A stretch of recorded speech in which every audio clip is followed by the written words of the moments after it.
Demolition कार्रवाइयाँ हो रही हैं। अब अगर आपको गैर कानूनी तामीरात रोकनी है तो ग्राउंड प्लस 2 पर रोक दें आप। अब होता ये है कि ग्राउंड प्लस 2 के बाद फर्स्ट को ऑक्यूपाइड किया, 2 को छोड़ दिया, फिर थर्ड को ऑक्यूपाइड कर दिया।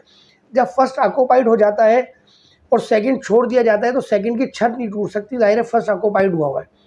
थर्ड को ऑक्यूपाइड कराते हैं, सेकंड खाली रहता है, उस पर फिनिशिंग चल रही होती है, उसको कोई हाथ नहीं लगा सकता, क्योंकि ना थर्ड को तोड़ोगे तो सेकंड डिस्टर्ब होगा, सेकंड को तोड़ोगे तो आप फर्स्ट को डिस्टर्ब करोगे।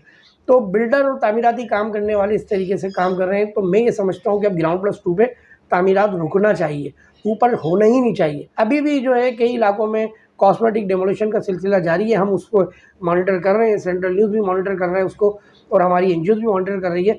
और ये बाकायदा पूरी 1 महीने की, ये जब से ज़हीर उस्ताद आए हैं सेंट्रल में, जितने लोग आए हैं आसपास के टाउनों में, हम पूरी मॉनिटरिंग कर रहे हैं, सबकी तस्वीरें खींच रहे हैं, हम सबकी हम एक